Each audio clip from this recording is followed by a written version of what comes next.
Halo, di sini saya akan menjelaskan tentang materi golongan darah.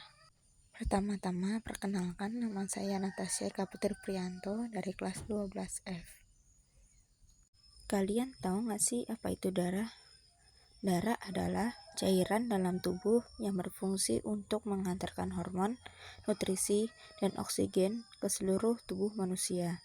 Selain itu, darah juga bertugas untuk mengangkat racun yang ada di dalam tubuh. Racun tersebut nantinya akan diberikan ke organ lain yang bertugas untuk menyaringnya. Ada beberapa komponen darah. 1. Sel darah merah. Sel darah merah memiliki tugas untuk mengangkut oksigen serta menyebarkannya ke seluruh tubuh.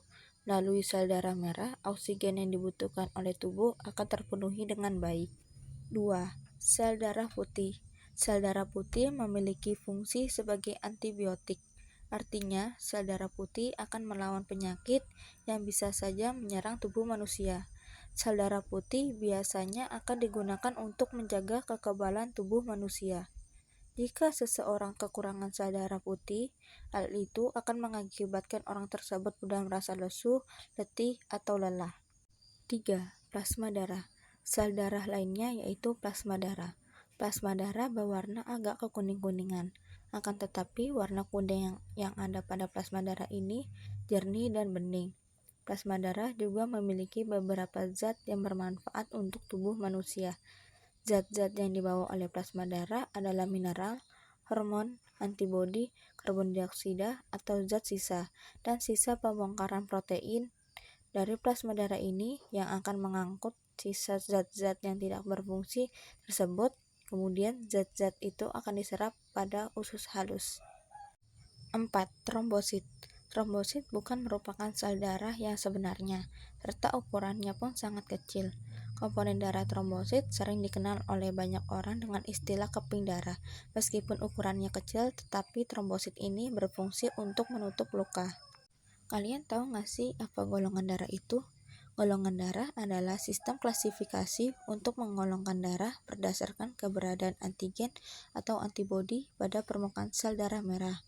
Dengan mengetahui jenis golongan darah seseorang akan memudahkan proses transfusi darah dan transplantasi organ. Golongan darah dibagi menjadi dua sistem, yaitu sistem golongan darah ABO dan sistem golongan darah rhesus atau RH. Sistem golongan darah ABO. Sistem golongan darah ABO ini ditemukan oleh ilmuwan Austria Karl Landsteiner pada tahun 1901. Pada sistem ABO, golongan darahnya ditentukan oleh jenis aglutinogen dan keberadaan aglutinin. Aglutinogen adalah antigen yang dapat menggumpal atau aglutinasi dan terdapat pada sel darah merah atau eritrosit. Sedangkan aglutinin adalah antibodi yang dapat mengumpalkan aglutinogen. Aglutinin terdapat pada plasma darah. Baik aglutinogen maupun aglutinin terbagi menjadi dua jenis. Aglutinogen terbagi menjadi aglutinogen A dan aglutinogen B, sedangkan aglutinin terbagi menjadi A dan B. Aglutinin A mengumpalkan aglutinogen A, dan aglutinin B mengumpalkan aglutinogen B. Sistem golongan darah. Golongan darah A. Seseorang yang memiliki golongan darah A tandanya memiliki antigen A di permukaan sel darah merah dan antibodi anti-B dalam plasma darah. Tipe ini hanya bisa menerima donor dari golongan darah A atau O saja. Golongan darah B. Seseorang dengan golongan darah B memiliki antigen B di permukaan sel darah merah dan antibodi anti-A dalam plasma darah. Pemilik golongan darah B hanya bisa menerima donor dari tipe darah B dan O saja. Golongan darah AB. Jika seseorang termasuk golongan darah AB, itu tandanya seseorang itu memiliki kedua antigen A dan B di permukaan sel darah merah, tetapi tidak memiliki antibodi anti-A maupun anti-B dalam plasma darah. Golongan ini sering disebut sebagai penerima universal karena bisa menerima darah dari semua golongan. Golongan darah O. Terakhir, orang dengan golongan darah O berarti tidak memiliki antigen A maupun B di permukaan sel darah merah, tetapi memiliki antibodi anti-A dan anti-B dalam plasma darah. Golongan O sering disebut sebagai donor universal karena darahnya bisa didonorkan kepada golongan darah lain. Contoh persilangan golongan darah dari perkawinan laki-laki bergolongan darah B heterozigot dengan perempuan bergolongan darah AB homozigot. P sama dengan genotip perempuan IA-IB dengan laki-laki IB-IO. Fenotip golongan darah AB dengan golongan darah B. Gamet IAIO dengan IBIO.